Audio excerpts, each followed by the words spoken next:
Before we get into the deep stuff, let's give some basics or some things I want to do inquiry from the others. Walk me through the Santa Fe Institute. What was it about the time of the math? And this was in the late 90s. So they're not going to hear me on this part, right? We're going to do it both ways? It will not be on the video, but we do have you recorded. Fine. Remember, when you're answering on these questions, I'm not in the shot, and they're never going to hear my voice. So a little bit you got to repeat in your answer, you got to repeat what my question was. Oh, a little bit. Okay. Santa Fe Institute. Why, when you're at the top of your game on Wall Street, do you decide to finance, which was at the time, or endow, or become the donor or sponsor, however you want to say it, for what was considered the most cutting edge group of mathematicians in the world? Action. So Santa Fe Institute in the late 80s, early 90s, I was interested, I was on the board of Rockefeller. So that starts, Rockefeller, it's university formed by John D. Rockefeller to sort of give back to the community. It's east side of Manhattan, except it was old. It was sort of old-fashioned. They were talking about medicine, and medicine by itself was, again, subject to the ideas of science. They were trying to use science to find cures for disease. And I said, no, we need to do something different. We need to start interdisciplinary work. How did a schmuck like you get on the board of Rockefeller? What year was that? I don't remember. I think 89 and 91. So that's one of the most prestigious research places in the world, correct? Yes. Okay, how did a guy like you get on the board of a blue blood, internationally known, hard research, Nobel Prize winners all over the place? How do they pick a guy like you, a trader from, or basically some guy from Bear Stearns? Good question. So I was asked to be on the board of Rockefeller, and I think it was, I was on the board of Rockefeller, there was a money manager who said, Rockefeller needs someone with financial expertise because the university is growing and there's lots of new things. You have to, again, we go back to the original discussion the last time. Up until the mid-'80s or sort of early mid-'70s, the most important thing was your name. If you were Rockefeller, you already were considered to be brilliant. If you were head of General Motors, it was your reputation. It was who you knew, who your family was, what was your character. And then in the mid-'70s, basically, if you remember, you probably had a calculator. It was very advanced in those days to have a Texas Instrument calculator, where it could, by putting in the numbers, it would multiply for you to do square roots. And that was the first, and everyone who had a calculator was already advanced on Wall Street. A simple almost like your accountant. The most important parts of business were really now going to calculations. So it's not only mathematics, but it's things that could be calculated. Reputation couldn't be calculated. I could give you, are you a 10 on a reputation scale, an 8? What does it mean to have a measurement of your reputation? We'll get to that later. But places like Rockefeller needed someone to say, look, we're entering a different world where numbers and the numbers of companies, portfolio management was going to be balanced. It was going to be statistical. Jeffrey, could you come on the board? Potentially sit on the finance committee, Nancy Kissinger and a bunch of other people. And David Rockefeller and I got along very well. He was an unbelievable human being. Respectful to everyone. He introduced his driver as his colleague, not his driver. He would never say, this is my driver. He said, it's my colleague. And David started to explain to me world politics. So David would say, Jeffrey, money is going to be sort of the most important things. People don't understand money. You seem to have this knack for money. I said to David, tell me about your life. What was the worst and the best part of your life? So David said, when I grew up, everyone knew I was a Rockefeller. They didn't know that my father told me he would not leave me a dime. No money. But every time we went out to eat, me and my 5 friends at school, they would leave me the bill. They would expect me to pick up the check because I was a Rockefeller. And he said, I was chairman of Chase Bank. And he said, I remember like it was yesterday, one of the headlines in Time magazine said, David please fire yourself.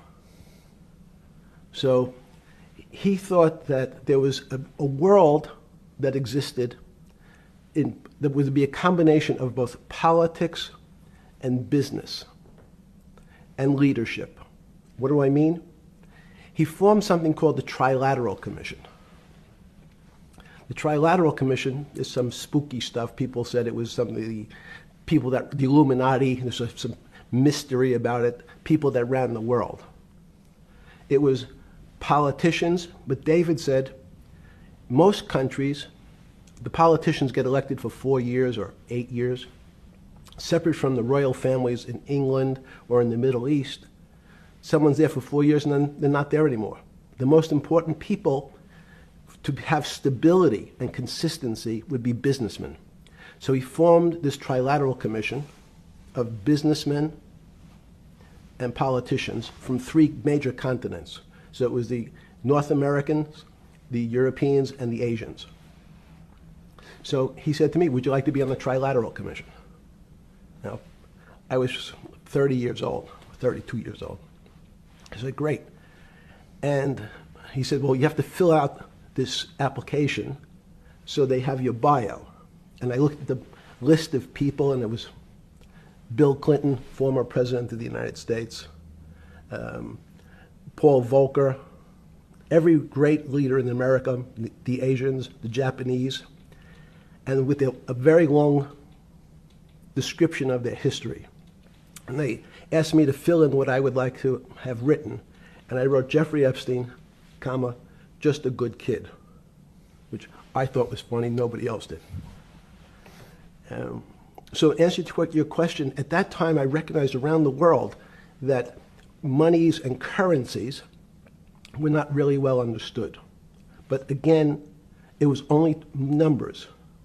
So numbers, and I'll get to the fact that it was bad thinking. Numbers are very good. Are most people that you meet, even on the Trilateral Commission, when you meet most people, do you find most leaders financially illiterate, economically illiterate? Most political leaders don't come out of a background of finance. Most political leaders come out of a background of being popular.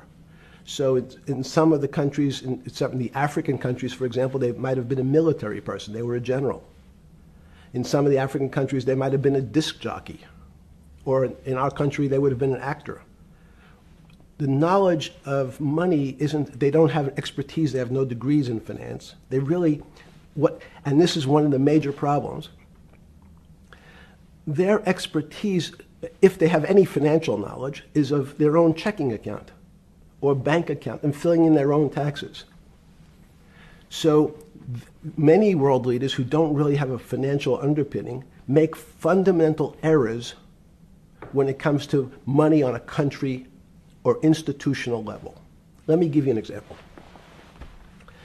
If you, Mr. Bannon, if I said your assets increased last year, you'd say, that sounds pretty good. And I'd say, what does that mean to you?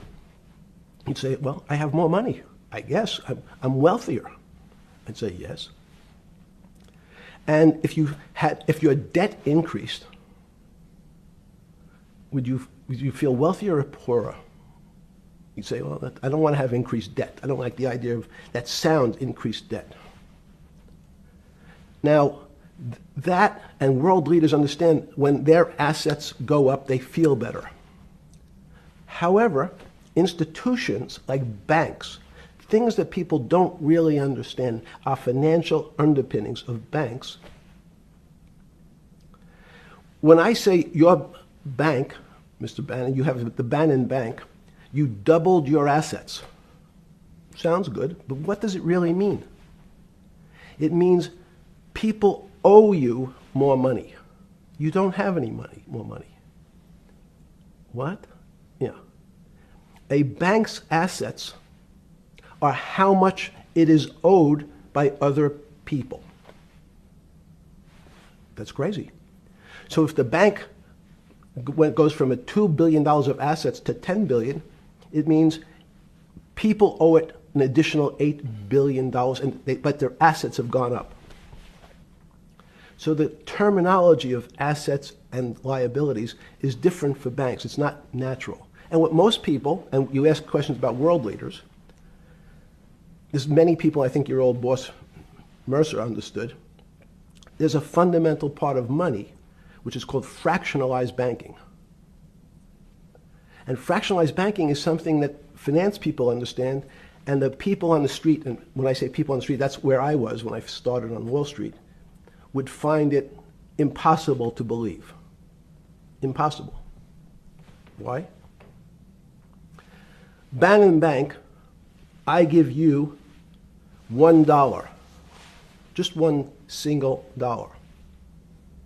In our system of banking, I would say, okay, Steve, I gave you $1. How much could you lend out to your friends?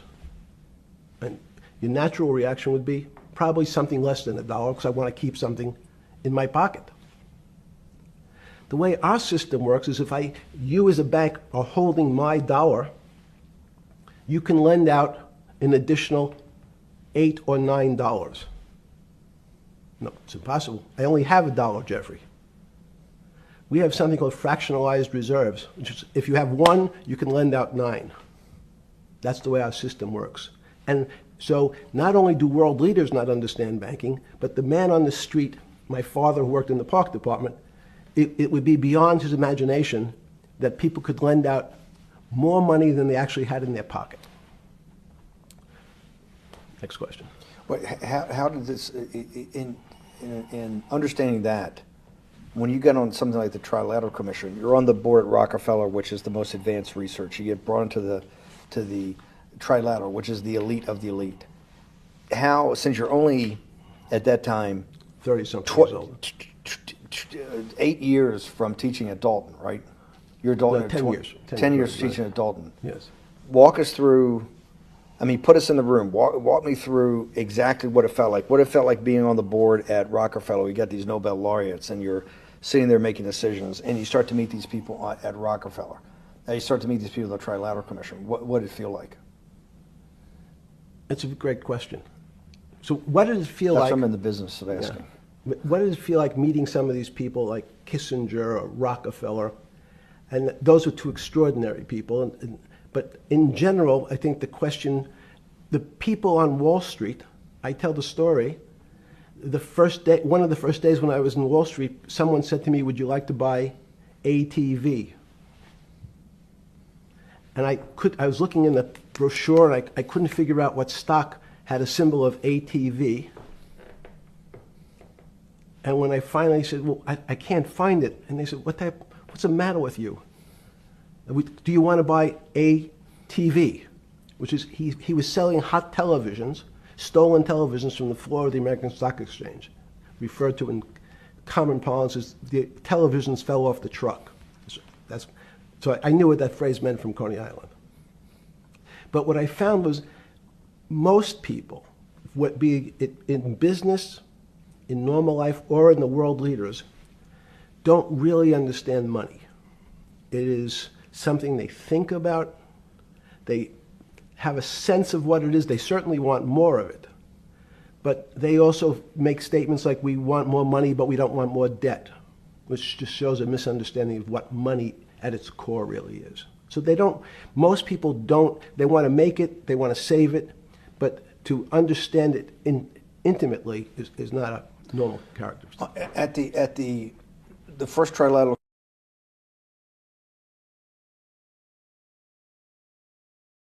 or something? Yeah, you're good. Just give me approximate. You joined the Trilateral I Commission. think it might be And we'll be able to show we'll pull down the chart of where your name was, but just give me roughly when it was. I think it could be 90. I don't remember. Okay. Let's say early 90s. Yes. When you got on the Trilateral Commission and had do you remember where the first meeting was? It was in Tokyo. In Tokyo. And at what hotel? I would like to say the Hilton, but it's probably not. And it's a 3-day, 4-day? Give me some 3-day event, and walk me through the whole thing. Speeches. It starts with a dinner. Just walk me through it. It was boring. You couldn't possibly think it was boring. It's It bullshit. was boring. You had to be stars in your eyes. No. Did you fly over privately? Yes, but it wasn't my plane. So it didn't count? No. You fly over. Yes. And it was who were the first? Like when you first met those leaders, you had to be wowed. No. You're 10 years out of Coney Island. No, I'm not wowed by people of position. I'm wowed by people of great ideas. And I don't care if it's the bus driver. I don't care if it's the student I had who has teeth coming out in Well, every these direction. guys have to have great ideas. They're the leaders of the three great continents of the world: North America, Europe, and Japan. No, many of these world leaders become world leaders because they're popular and they were able to get votes or they were able to convince people to vote for them. I learned later. Many of them were just good at what they did in terms of politics. Remember, world leaders are politicians in general. They're not scientists, they're not intellectuals, they're not great thinkers, they're great politicians. At the first Trilateral Commission meeting that you remember in Tokyo, sometime in the early 90s, do you remember what were the big issues of the day that they were talking about, and what did you think about it? Yeah, in fact, it was funny because they were talking about inflation, and they were worried that what would happen, how do you control inflation? And as a mathematician, I didn't understand the concept. I don't understand the concept today. How's that possible? Well, when you talk about most things to do with money, money is meant to be local. It's US dollars, then I understand what it means. If inflation, it means my dollar today inflates, and it doesn't buy as much as it did a couple of years ago. The prices go up. It seems that everything is great, but in fact my dollar is shrinking in value. If you, and you're the financial genius here. I'm just a lowly M&A guy. Sure. If you let me finish the thought. Go ahead. So if you're in America, you can feel inflation. Your salary's gone up, but you can't buy the same car. In fact, it starts to feel weird because the value. That's why I wanted to ask the question then. This is my point. Sure. The people who live and breathe this, the central banks, have been haunted by the specter of inflation since the late 70s. Yes. First off, tell our audience, how did that happen? The two great financial events in the 20th century, I'm not going to get to the 21st, were the great inflation in Europe after World War I, the Great Depression, the hyperinflation in Germany that led to the rise of Hitler, and then this inflation in the mid-70s. Before you go to explain inflation, why is the specter of inflation always the central thing in central bankers' minds? Because it goes back to the first concept I said, the weird concept of fractionalized reserves. The system is not well understood. And most systems, in fact, are not well understood. We don't know how our digestive system. Stop. This is I impossible. understand. This is impossible. The world banking system, the world currency system, the world monetary system Yes. has to be so well understood by the Greenspans of the world and the Bernankes of the world and you, right? The currency traders, the guys making billion-dollar bets every day. The legendary guy on Wall Street in the late 90s, Salomon Brothers. Lou Ranieri? No, the guy that wrote the money. Michael Lewis? Marius Poker? Yeah, Marius Poker. Who's that about? That great trader. Lou Ranieri. No, it wasn't Lou, the guy that ran the desk. Yeah. That eventually ran the hedge fund that went long-term capital. Yes, I don't remember. Who's the guy? I want to say, I don't remember. Yeah. I'm sorry. Lou Ranieri is big, but Yes. those guys have to understand the system perfectly. No, they don't understand the system. They understand the local part of the system. So, for example, why is not only inflation, most bankers are terrified if the public understood that the bank really doesn't have their money at any one time. It's one of the things during the Depression, there were runs on the bank. The reason the banks don't keep much money in the actual bank is they assume that not everyone's going to want their money on the same day. So it's not really the fear of inflation. The fear is a run on the bank. Everybody wants to take out something that doesn't really exist. Inflation is tied to interest rates. It's a more complicated example. But when your money doesn't buy the same amount of product this year than it did last year, if it buys less and less, like it happened, you used the term hyperinflation. There's certain countries that are not managed well, like in Africa at the current, A $100 billion bill, $100 billion bill in Zimbabwe is worth 1 American cent. That's the perfect example of hyperinflation. It goes up, it doubles every day. So people are afraid that their value in the system starts to break down. But so if I said to you, does your doctor understand your body system? You'd say, well, I hope so, because I want him to keep me healthy. But you could have a kidney infection, you could have a heart attack, you could have a broken knee. There's lots of pieces of this system. And in fact, when you ask the question, very few doctors understand your entire body. There's a specialist for your knee, there's a specialist for your polynoidal cyst, there's a specialist for your head, and now we have specialists in different areas. So and I'm going to get to your first question about Santa Fe Institute. The world economy and your body are both comprised of little systems interacting with each other and making one big system. This is what's stunning for all the little guys out there, the populist movement, the little guys that haven't had a pay raise in 30 years. They think that these elites, have everything. The guys in the room making the decisions, the party of Davos guys. You're sitting there, you don't think many people today really understand the complexity and really all the moving pieces and how they interconnect to the world's financial system. No, not only don't they understand the complexity, and that goes back to Santa Fe Institute was an attempt of trying to see if there was a way to mathematize, formularize, or algorithmically understand what the term complexity means. That goes back to the original question. Complex systems are complex by definition. But there's not necessarily, it's not one level of complexity. We might say, well, our fingers are complex, the movements, the muscles of our hands, but it's not as complex as the blood system. Now I have a circulatory system. I have systems on top of systems, so that there's no one group or person that really understands the way the body works. There's no one group that understands the way the financial systems work. You might understand U.S. bond market. Now, you've asked about the trade of long-term capital. That was a bond fund, very small part of this very complex system. So the goal of the Santa Fe Institute was to see, is there a way to get in, somehow understand how complex systems interact? Fast forward, Steve, to today, where Google and these other engine companies, the other tech companies, are trying to build artificial intelligence. The strangest thing that they've found, one of the strangest things, is that the systems that they design, this artificial intelligence, which a lot of people have heard about, is they design a bunch of systems. They're called neural nets.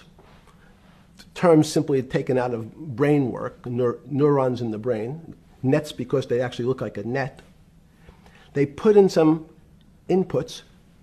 The computers work, spit out an answer. Sounds normal to you. It's because you're thinking about that calculator you had in 1976 on your desk. When you ask the person who designed the system, how did it come to that answer? How did your neural net, can you show me the calculations? They say, no, we don't know. We don't know how the thing we designed actually came up with that answer. That's pretty strange. They take the same neural net now and they put it in front of a video game. No learning, nothing. They said to the computer, they say, sit in front of your video game and learn how to play. It seems the computer learns better than any human in history, faster than any human in history, beats any human in history, but when you ask the designer how did it do it, no one knows. It just did it. So that's the first little touch of things that we already have gotten to a place where we don't understand it, and we built it. On Sunday afternoon, September 14th, 2008, where were you? Sorry? It was the night they put Lehman Brothers in bankruptcy in London. I was in jail.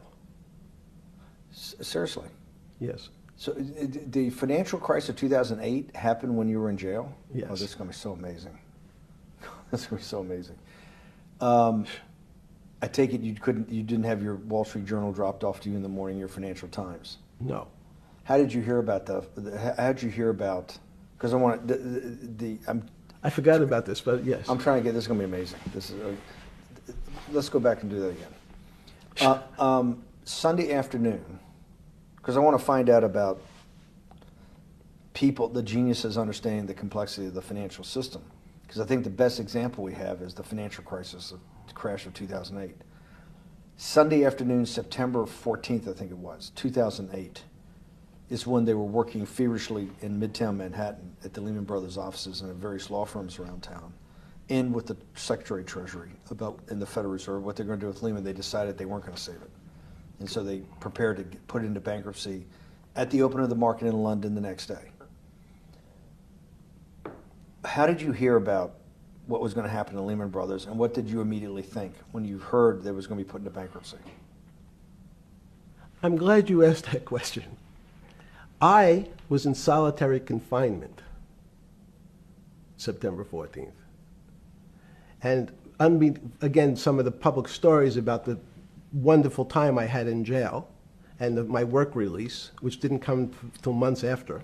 I'd been there since June in an 8x10 cell with a bed in the back, a 6-foot bed in the back, a chrome sink with a toilet attached to it, and a little piece of metal sticking out that was supposed to act as a table. Now, since I was in jail, there were no books. Why? There's no library. No library, but you're in jail. No, I was in jail, not prison. So in jail, I was in a place what's called the Special Housing Unit, which is for the roughest, toughest, meanest people. They had put me there, they said, for my own protection.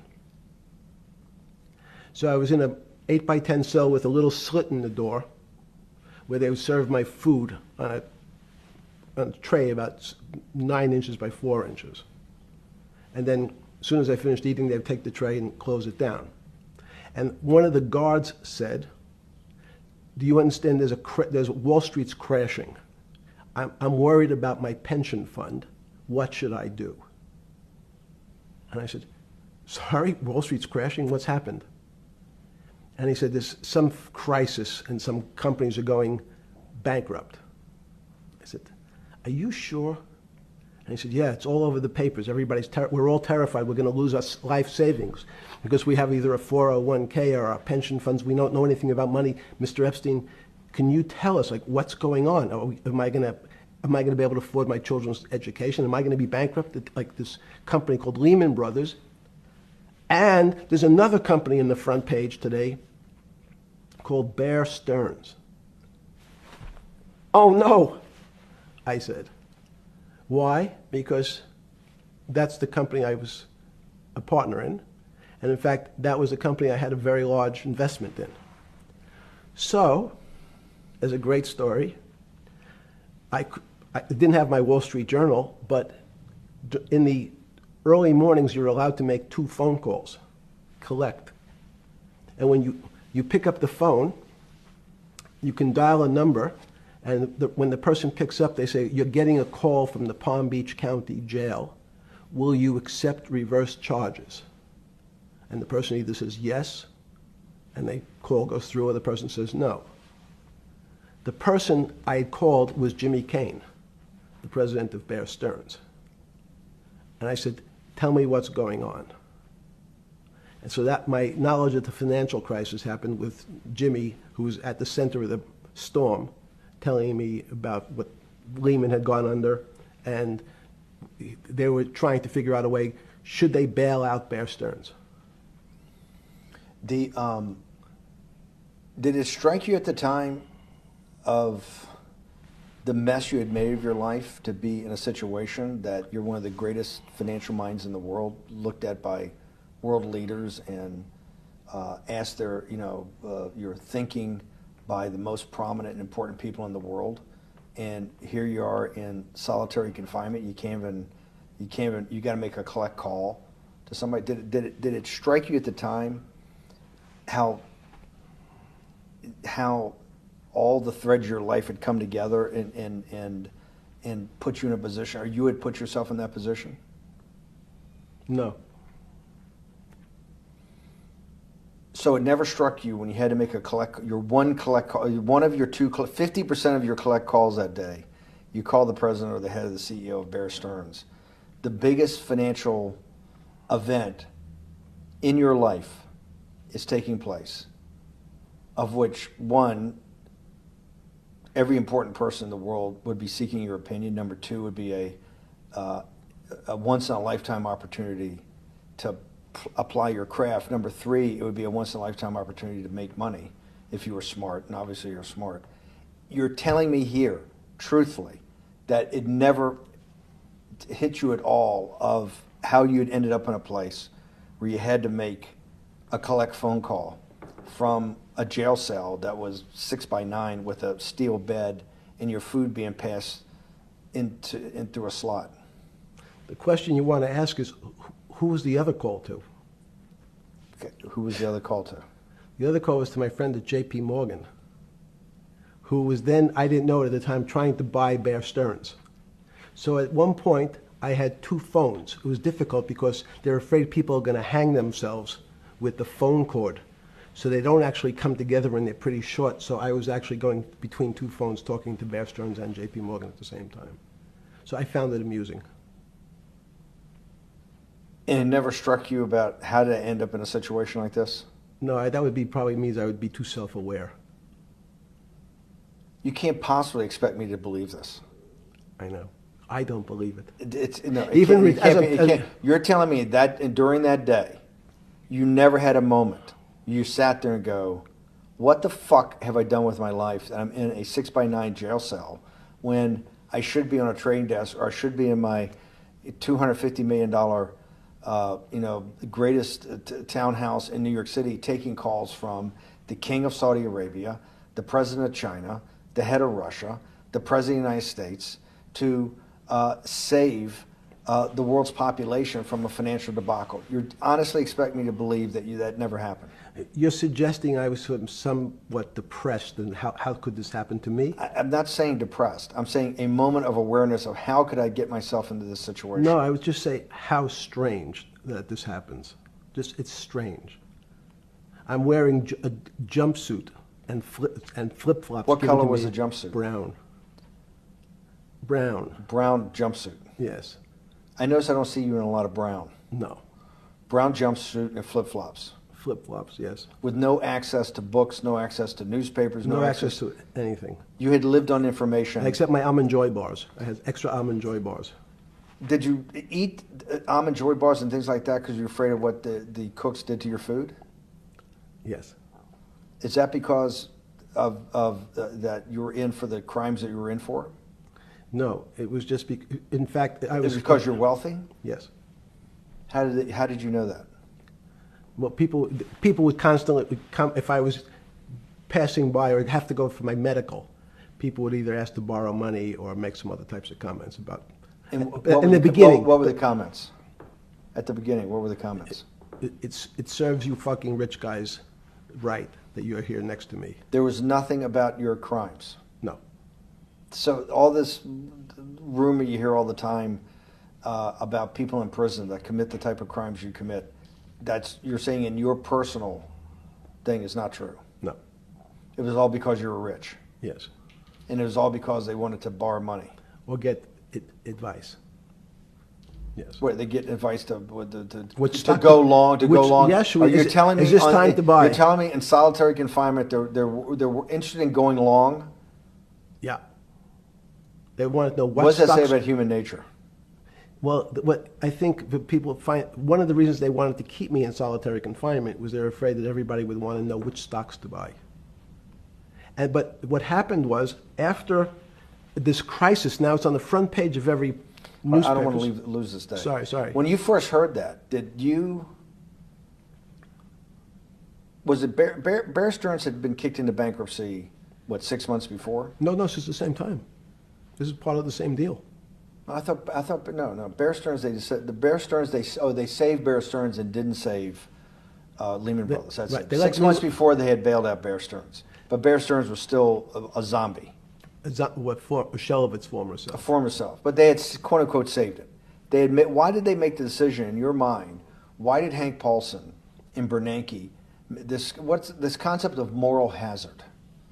Explain to the audience what moral hazard is, and why did they save Bear Stearns 6 months before, and why did the smartest guys in the room decide not to save Lehman Brothers? It's a good question. The real issue is I'd have to go back when you have these systems to the way your doctor responds to any type of emergency in your body. If they might decide to save your kidneys and let your gallbladder go because the gallbladder is less important to your overall system. If at that time, even it's not that long ago, the boogeyman was when said, well, what really happened? Jeffrey, what really happened? What is this financial crisis? And, some of the progressives and the right wing blame it on the banks. It was the banks' fault. And it's the fault of this very esoteric, unknown concept of derivatives. It was really the derivatives that caused this financial crisis because the derivatives got somehow out of control and in the Mickey Mouse. And that was the way you started your road to a billionaire went right through derivatives. Yes. But derivatives were not the cause. Derivatives were not the cause at all. It's like saying your hair was the cause of your heart attack because it was on top of your head. So what when you was fell the down. cause? There isn't, let me say, there's no one specific cause. These are system collapses. So many times when they have to make your death certificate, when you say, well, what did he die from? They'll say heart failure. But if you say, what was the cause of his heart failure? Well, he had low blood pressure, his sugar was high, he was diabetic, he had all these other problems. But they say, no, we need a word on your death certificate. Did he die from brain damage? Did he die from heart failure? That's the financial crisis. Many people said, well, what caused it? They wrote, like on its death certificate, derivatives. But derivatives are not a fundamental cause of anything. Was it Sunday or Monday? I take it was Monday morning when you made your two collect calls and you were talking to Bear Stearns on one hand and Morgan Stanley on the other. J.P. Morgan. J.P. Morgan. That was Monday morning. Did you, Jeffrey, being one of the financial geniuses in the world, did you understand what Lehman Brothers going into bankruptcy, the domino effect, that by Thursday the financial system would be under such extremis that if it didn't have $1 trillion cash infusion in the United States, it might collapse? Did you know that at the time? Did you view that at the time? Yes. You did? Yeah. Why? Again, I don't want to bore you or the audience with the idea of it's a medical procedure, but you had system failures. So you'd recognize that if I said to you, did you realize when your father was on the ground and he was clutching his chest and he couldn't breathe, it was a bad situation, he could die. That's how I saw it. Did you immediately think about the commercial paper market? I mean, the mechanical triggers that actually you had to blow through these circuit boards. Did you know the circuits? Did you understand the circuits? Or did you have a concept of the circuits that were going to get blown through? Yes, but only because of an analogy to a body. And in fact, from my telephones against the wall with my little metal wires, because the next day I talked to another person in Washington about the issues of what I thought was happening, and I made the same discussion about the... They were at the Treasury Department? Yes.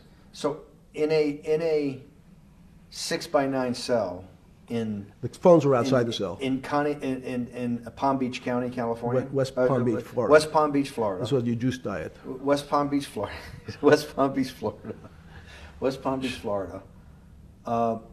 You're making a call to Washington, D.C. to talk to some deputy secretary of Treasury. Someone in Treasury. Right. Someone in Treasury. Right. And that does not, the night before you go to bed, it doesn't dawn on you at all. You never have a moment of self-reflection that, how did I end up on this metal cot when I should be at the center of things? No, I had a telephone. So I said, I can talk to, it makes no difference where I am. In fact, I'm still talking to the same person if I was at my home in Palm Beach. But I'm the here in difference is you're jail. home in Palm Beach. I can dial my That's a own phone. That's bullshit. No, but you can also make 1,000 phone calls. Here you got to make one, and he's got to take. Think the how much charges. better that was. I had to decide who was the right person to call. That was unusual for me because I would have called 20 people And before. what was the advice you gave? I said, you have a sick patient, and it's very much like a sick patient in the emergency room. You can't think about it like your car. People in normal walks of life think about money and things as a machine. And unfortunately, so if your car breaks, cars are always easy to fix. My jets, my cars, if it breaks, I know it can be fixed because it simply follows the same pattern. If this part breaks, you replace the part and the thing works again. People and the financial system are not machines. They can't be fixed the same way. You can't simply take out put some more juice into the commercial paper market, and that's like replacing the carburetor on the car. It's much more, I have a patient who can't breathe, has a stomach problem, can't see, looks bleeding at the same time. What do I do first? I have to think about it as a system. Where's the most logical place? What's the most dangerous place? If your heart stopped, we have to start your heart again. In the equivalent to the money market,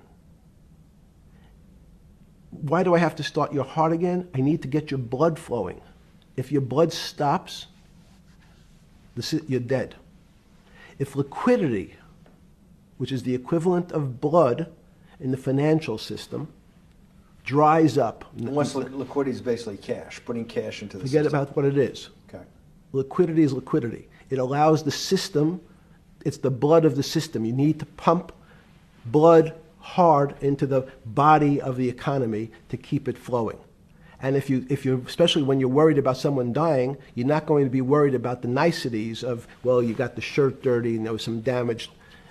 Pump in that blood, keep that heart When you pumping talked to the person in Treasury on Tuesday, the 16th, did you get a feeling as you were sitting in your 6x9 jail cell in West Palm Beach, Florida, that they were on top of things? No, you can't. It's impossible to be on top of things. There's no such thing. It's, again, the doctor watching the patient die. You hopefully have some confidence that he's seen it before.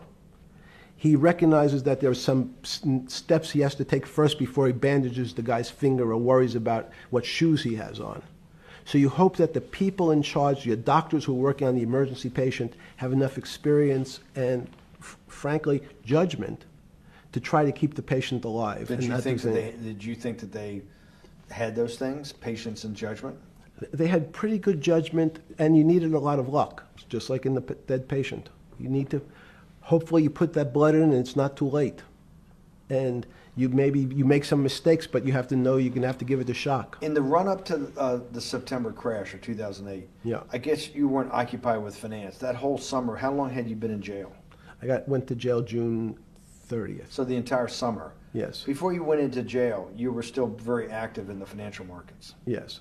When I say active, you trade currencies every day, you trade stocks every day. When people, I don't do any. someone like you, or you give advice to people to trade stocks or trade currencies. I don't trade every day. I think that's, like Woody Allen said, you can't beat the bank. So I try to pick my spots. George Soros picked his spot when the pound collapsed. This would have been a great money-making opportunity that passed me by when I was in jail, but that's not how I think. In the run-up to that, in the spring of 2008, that's when Bear Stearns got in problems, I think, in the spring of 2008, and they decided to bail it out. Did the Bear Stearns guys talk to you for advice at that time, when the big crisis in Bear Stearns? No, but see, again, unbeknownst to most people, and it's easy to blame people for the financial crisis, like you'd blame someone for giving your father the drink before he had his heart attack. But what really happened, the real enemy of the finance system was Bill Clinton. And if you ask me what and who caused the financial crisis, I would tell you it was Bill Clinton. Because of what Bob Rubin and he did to deregulate the financial system? No. Because as of the last time we had our 60-minute interview, you talked to me about home ownership. and you asked me whether everyone should own a home. And I told you, no, it's too risky. So the financial collapse of 2008 is because of hardworking African Americans, Hispanics, and whites who wanted to have a ownership stake in the society that all rests on their shoulders. They're the culprits. No, not at all. Okay, then I didn't say they were the culprits. I was pretty clear it was Bill Clinton. Okay. Why was it Bill Clinton? Because Bill Clinton wanted to get votes from those people. And he sold them the idea that instead of renting in a house, and historically the values of houses have gone up, and he said, you guys in these local communities who haven't been able to afford a house before, I'm going to show you a way. I'm going to give you a way, because I'm sure I'll get your vote, that you can own a house, because I want your vote. So what we're going to do is I'm going to let you buy a house, Mr. Bannon, when you really, you're right on the border, maybe, or not even on the border. Your credit is not good. Okay, let's be honest. And it's not my fault, it's not Bill Clinton's fault, but whatever happens, at the moment your credit score or whatever it is, your credit's not good. Now, normally, you come to me and want to borrow money, I'm a bank, and I say, I'm sorry, Mr. Bannon, I can't lend you money because your credit score is not up to where it needs to be. Hopefully, if you work harder and clean up some of your problems, it will be. But no, what I say to you is, I'm going to figure out a way to lend you, not give you. I'm going to lend you money anyway, though you don't have a good credit score. And don't worry, I'm going to get rid of the term that you don't have bad credit. Bad credit sounds pejorative.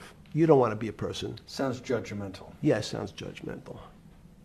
So what we're going to do is we're going to call your credit situation subprime. Oh, nobody knows what that means. Subprime. That means prime is good credit. Subprime is not good credit, less than good credit. So we'll call it something that people really won't follow, and we'll tell you what. We're going to have people lend you money, though you are a subprime borrower, and I will figure out some government agencies to guarantee your loan, though I don't think you're a good risk. So the banks say, no, no, no, we don't want, initially, the bank said, sorry, this is too risky, Mr. President, for us. We're in the business of managing risk. It's not our money. It's the hard-working people's money sitting in our bank. We can't lend to people whose credit is not prime. You're asking us to lend to people who are subprime.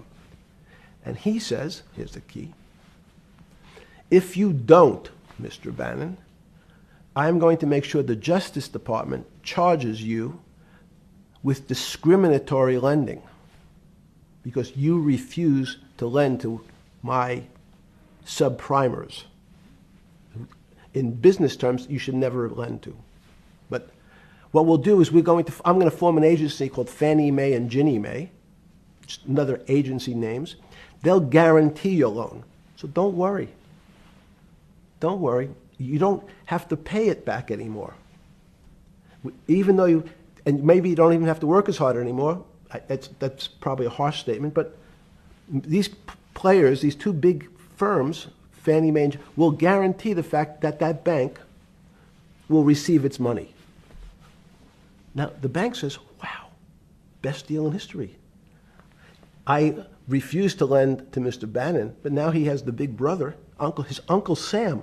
He went to his Uncle Sam, and Uncle Sam says, I'm guaranteeing it. The bank says, I want everybody. Give me as many people as you can give me, because Uncle Sam is the best credit in the world. Not only it's the United States government. We'll take it all. We'll take as much subprime as we can handle. because it's the best investment for the moment. It's a strange investment because it has politics that has inserted its way into the numbers. Politics doesn't belong in the markets, but now we're going to have, I want the votes, we'll make guarantees that you who can't get a house normally will be able to get a house from the bank. The bank says, this is the best deal in history. We will package 100, 300, 1,000 of you subprimers, and we'll sell it off to somebody else. And the whole system becomes mired in subprime mortgages. That's becomes the What do issue. you mean mired? There's just too much supply. It's a supply-demand problem. You get too much supply. No, it's a very good question. What does too much supply mean? Well, then you get to people, go back to your first question to me, government leaders. Government leaders know if they're good, and they can do mathematics, they can balance their checkbooks. So certain people in Congress said, well, how do you value these subprime mortgages? The banks say, we've been valuing them the same way we've always valued them for the past 20 years. The accounting firms, there's something in this country called GAAP accounting, which is a standard type of accounting. And we account for them the same way we've always accounted for them. If we paid $1,000 for your mortgage last night, when we put it on our books today, we're going to say its value is $1,000. It makes sense. I paid for it what's its value? It's $1,000. That's what I paid for it last night. No. The Congress people said, that's not really a good answer, you know. That doesn't give us confidence that you know what you're doing. Because what happens if you have to sell it tomorrow morning? Something's happened and you have to sell it. Remember, there's kinds of stress tests. Would you be able to value it at what you paid for it the day before? And Wall Street says, that's not the way you can think about this. This is crazy. We always value things at the cost from the day before. And they changed the accounting method, in essence, to say not what it was worth yesterday, but if I have to sell, what would it be worth? That's impossible. So what happens is every bank now has to value something they bought yesterday at lower than they paid.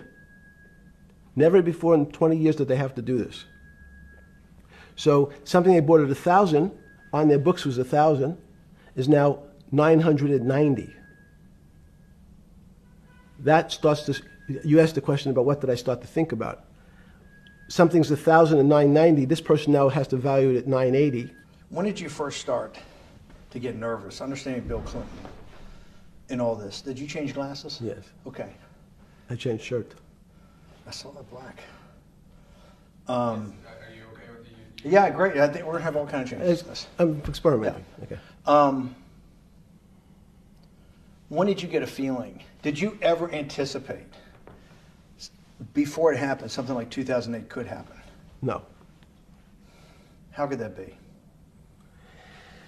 Because it's the word I can beat it to death. Is that it's very much like would I anticipate I'll have a heart attack tomorrow? Unlikely. Was 2008 a heart attack or a stroke? Debilitating. It's a better. It was both. But why was it both? Because in fact, as I said, the blood was getting dried up in the system, and the head, which is sort of the central bank, wasn't working. So to some extent, it was a combination. It was a crisis. Did you see that building up over time? It's always been lurking in the background. I mean, if you have an older parent, would you say it's possible? Did you anticipate him having a heart attack today? No, you hope things are going to go better and maybe they'll fix it up.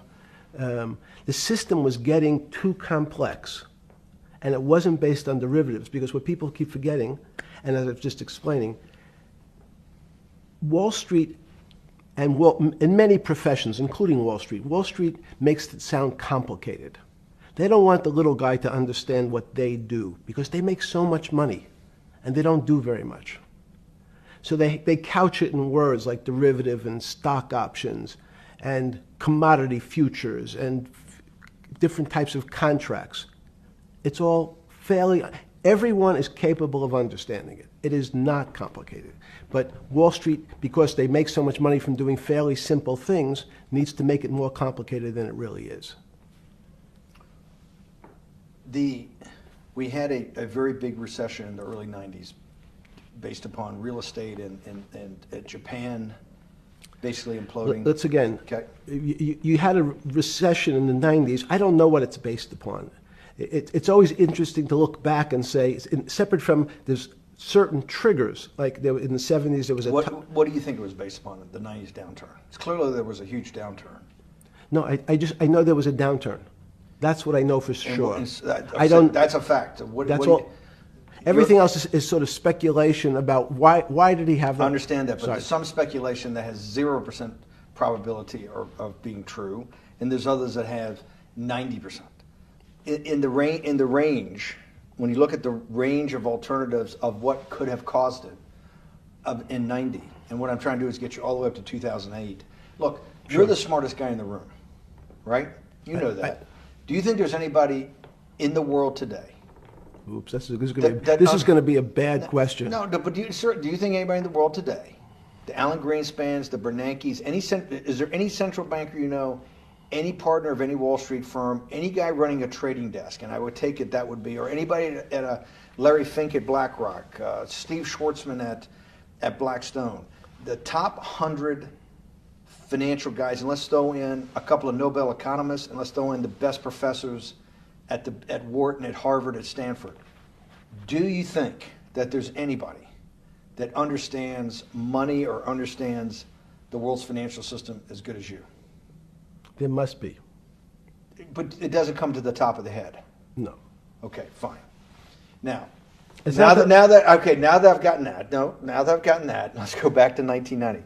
In that arc from the fall of the Berlin Wall to 2008. Good. We started with the implosion in Tokyo of the Japanese economy, Japanese financial markets.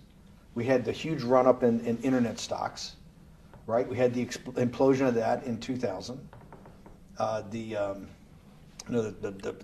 bankruptcy of Drexel Burnham in 90. Mm-hmm. Implosion of Japan, huge run-up in equity markets for the internet, implosion of the internet in 2000, 10 years later roughly. Mm-hmm. And then this run-up through the Iraq War and all that, the run-up to 2008. Every 10 years, it seems like, we're in some sort of 10 years before the 1990s was the 70s. You sound like an astrologer. Okay. And not a finance person. You're supposed to be a mathematician. It just seems to me a pattern of every 10 years. That's misleading. That's exactly right. Okay. Because people like to see patterns. People like to see patterns where there are none. So a pattern of a financial crisis every 10 years is just in my mind. Yes. Long-term capital that had to be bailed out back in the late 90s when everybody panicked. And that wasn't that bailout today would look small, and it was $5 billion or was $30 billion. Businesses fail all the time. But long-term capital, the Federal Reserve stepped in. But I'm saying people go bad. Things go bad all the time. Yes, you're correct. The audience is watching this, the little guys, they go bankrupt all the time and nobody gives a shit. You know why? They're a little guy. But when long-term capital management goes bankrupt, or Bear Stearns goes bankrupt, or Lehman Brothers goes bankrupt, people care because it's an unfair characterization. Why do you say that? Because again, it's the complexity of the situation. If you think about you have a complex system. You have your body. Now, in fact, the little guy is my finger. And Bear Stearns is your heart. That's correct. The banking system is my heart. The system, I can't risk my because remember, it's not only my. You haven't been able to name. Hang on. You haven't. Hang on. No, hang. I was trying to hang. I wanted to see if the hang on worked. No. You haven't been able. You're not good enough yet. You're like junior wizard trying to do it. You haven't. Yes. I'll say, since we can't name another guy that's as good as you. Now, there may be a couple out there. You're not bragging. You're humble. It had to be sometime. Please tell me there was some time before you went to jail and basically got cut off from daily information in the summer of 2008, that you started to get very nervous that this complex system, that something was deeply wrong? Okay, first, let's go back. When I say no one understands the system better than I do, it doesn't mean I You always understand. sound like a doctor. You're afraid he's going to get sued for giving a thing. Yes, you're not, no. gonna, you're No, not no, taking no. on any liability. There's no contingent liability here for Yeah, your no, answers. no. But the word understand is the problem. Okay. I don't understand the system. So I don't understand the financial Will you system. please stop? You cannot sit here and Yeah, tell me no. what we just went through. I'll go through again. The hedge fund managers, the money managers, the central bankers, the commercial bankers, the heads of the investment banks, the heads of all the trading desks, the top economists, and I'll throw in the business school lecturers at Stanford. Of all the top 200, 250, you can't name at the top of your head the guys are at least at your level. You have to understand it somewhat. No. Sorry. We all don't understand it. No one understands it. It's a miracle. It's that's part of the problem. It's impossible to understand. That word understand simply means if this happens here, that will happen there. It's predictable. Understanding means it's predictable. It's not predictable. That's the problem. In complex systems, that was the fascination. Is there a way to tease out some level of predictability? So even No. In fact, you would ask the question. It's a great question, which was it a stroke or a heart attack? Now, most people don't know that before they were going to have a stroke, they had a stroke. They just have a stroke. Do they understand why? In hindsight, you go back and you can make lots of explanations. It might sound good, and if you're talking to the working man, you're using language that he'll never understand. It's complex, so he, just like going to his doctor, he says he has a gastrointestinal problem, or he has diverticulitis, as opposed to saying, you had a stomach ache, you ate bad food. People don't like to say it in normal, everyman terms. The system had a stroke, and we don't know why. But you just, okay. Hardworking people, and there's a great social benefit, would you not agree, with having people having ownership in the system? When you say ownership in the system, it doesn't mean... Let's start over. Cause Okay. So flip Sorry. over your phone too, because Yes. I don't want anyone to see Yeah. on your phone. So maybe flip it down or something. Yeah. Yeah, who knows what the fuck comes up with that phone? That's correct. We don't want to send you. KSA. I can't not believe I've got the magic moment when you're in fucking prison or jail, wherever the fuck it is, It's in crazy. solitary. Now, there's a funny part to that we missed, which is So said... go ahead, tell it. The funny part is what you asked me... Is there anything funnier than that? No, For black humor, I don't make any black comments. Sorry. You asked me what I was wearing. That's right. You're too wrapped up in the Me Too movement. Yes. So I was wearing a brown jumper and a brown pair of pants given to me by the jail with the word trustee on the back. Because you had qualified to be a trustee? Well, the funny part was it was spelled Trusty. So I wasn't really sure. I'd been a trustee in many different operations, but it was the first time it was actually printed on my back and spelled incorrectly. Probably had a higher level of being a trustee at that than you had at all the boards that you were trustees, right? Yes, because as the trustee meant you get two devices to clean your toilet as opposed to one. Yeah, but it also meant that you had some sort of personal fiduciary own responsibility for oneself, right? In the jail? You mean? Well, that's what being a trustee is. That's where they give you two. Yes, you get two cleaners. I was a trustee in the jail because I was able to teach some of the kids to help them get their GED. So that's how they gave me a trustee job. There's no time. I got to go back to this because I'm like a dog with a bone in this thing. Yes. You can't. There's something deeply fucked up with you.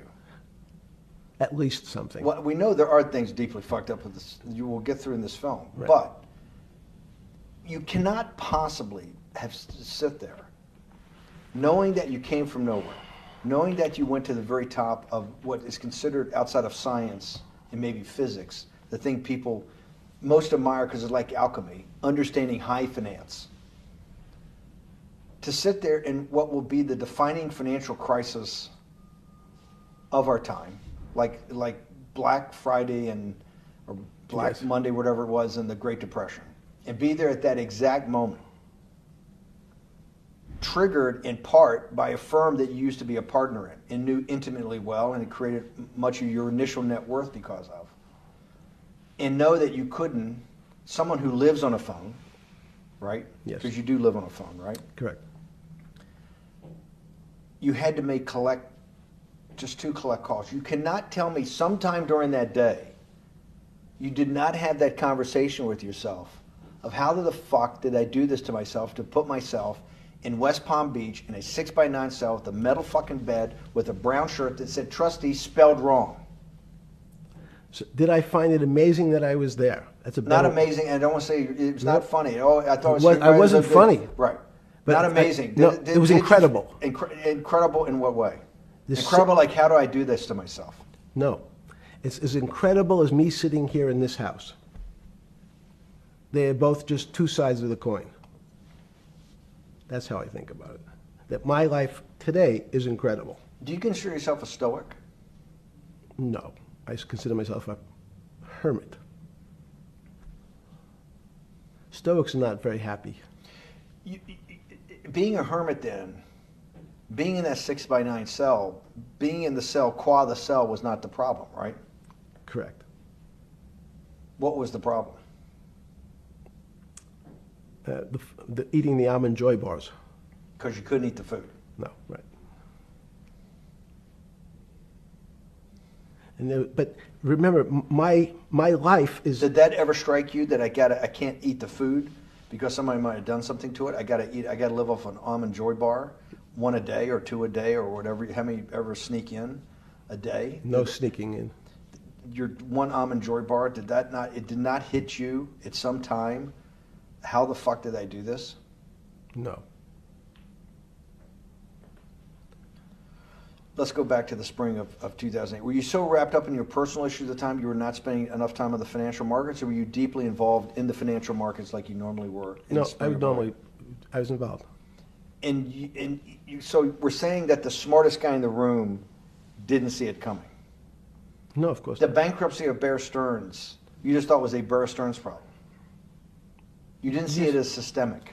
I know you keep harping on it, but it's not. Because you're a mathematician and understands systems. I- It seems that anybody that understands that they had a systemic problem, you would at least be the first on the early search radar. If you're not going to see it, then I'm really afraid, because that means that I always assume there's at least a set of guys out there that have some sort of sense that something's not right. Imagine the guy who has a stroke or had the heart attack. When you ask him, did you feel funny the day before? He's going to tell you, yeah, I didn't feel right. Something was off. I didn't feel right. I had my stomach was right. I felt a little dizzy. I felt a little weak. But if you asked him that day before, do you think you're going to have a heart attack tomorrow? He'd say, no, I just feel a little weak. I'm a little dizzy. My stomach hurts. So these systems, and that's the issue of complexity. What complexity says is that, in fact, everything seems to go along, and people have seen it. One of the great examples of complex systems is sand dunes. In fact, the sand keeps building up. People have seen some, and all of a sudden, one more sand drop, and all the sand starts running down the hills. That's the way I see the financial markets. Well, you funded Santa Fe in the early 90s or late 80s? I believe it was early 90s. I can get back to you. But early 90s, Santa Fe was funded for the study of complexity theory. It was math. So let's back up. So why did I buy a ranch in New Mexico in 1993? So that gives you some sense. So I would have funded it in 1990. Los Alamos, which was the high energy lab up in New Mexico, was losing all its scientists. In They were Los closing- Alamos, it was where Oppenheimer and where a lot of the nuclear weapons program, the bomb. That's when the original bomb. Manhattan Project. Manhattan Project Yes. was Yes, sir. as Los Alamos, and you bought your property out in New Mexico to be near that? Yes, because the scientists were going to be, they cut the funding for high energy physics. But the people who worked in Los Alamos would still be in the Santa Fe area. They cut that because this was the Cold War dividend, right?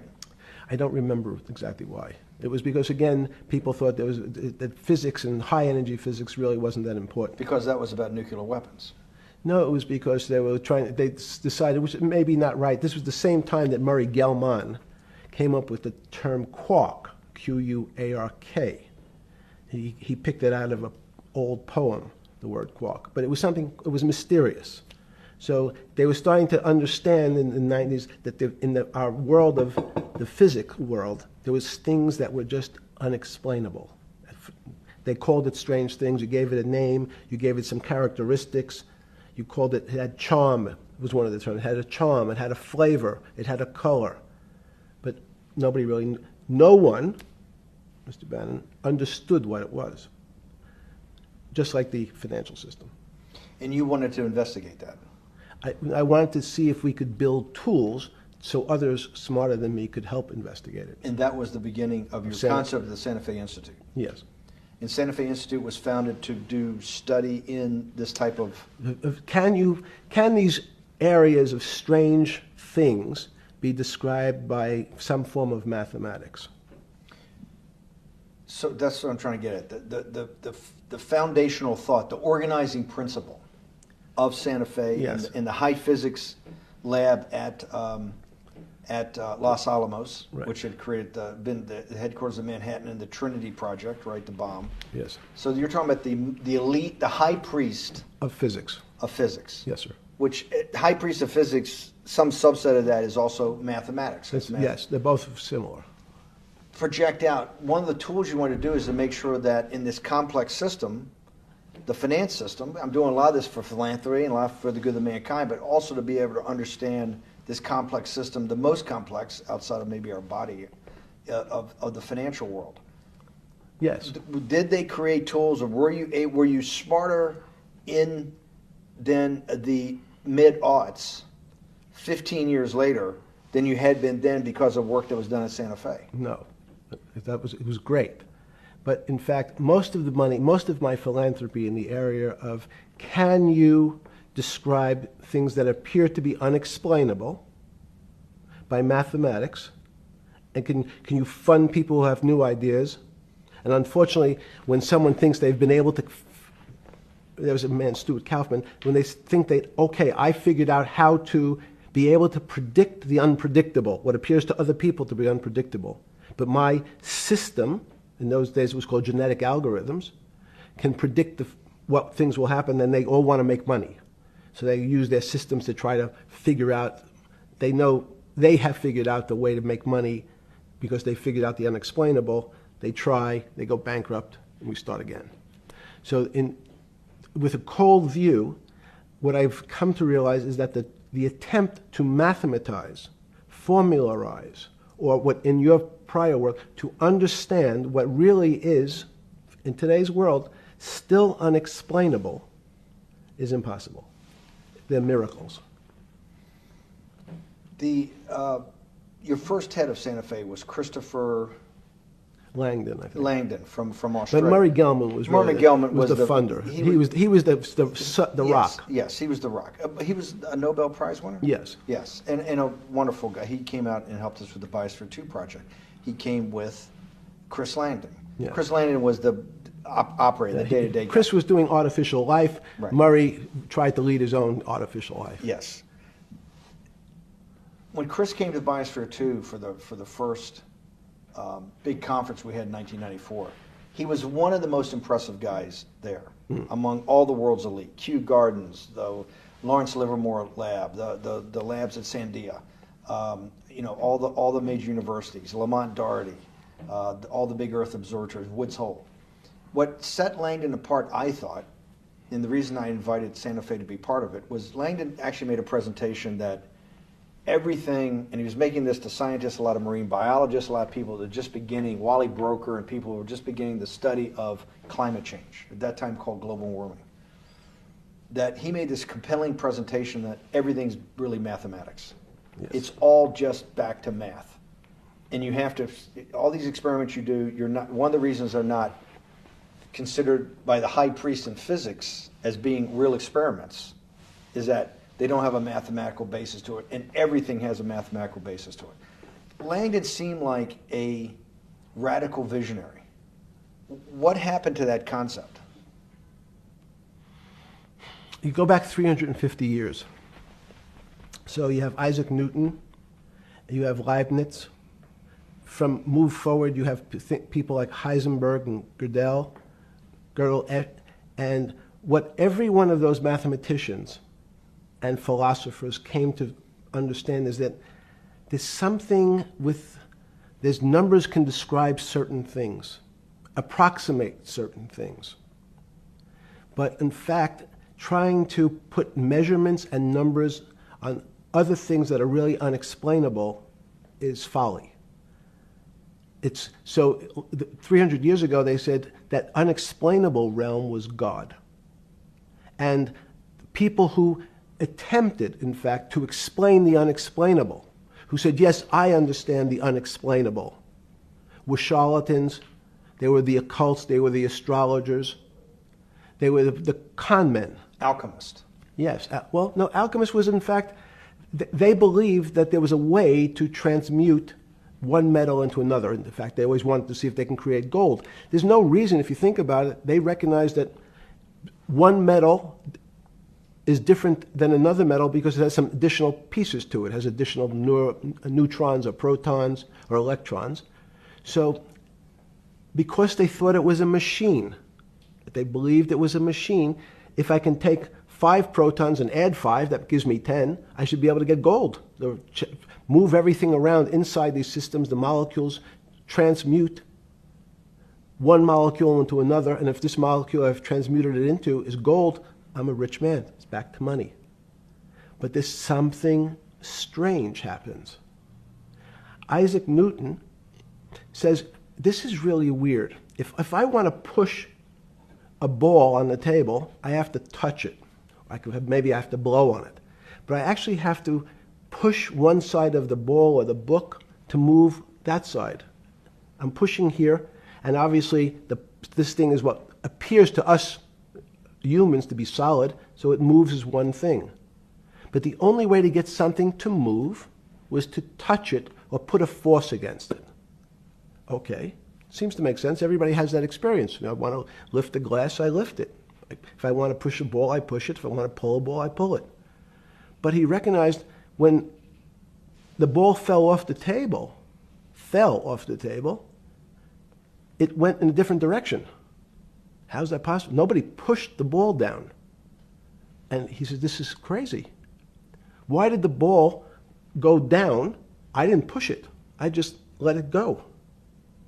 So someone's pushing the ball, because I know that I am confident that the only thing that gets something to move is with a force that pushes. So there's a force that's pushing the ball down.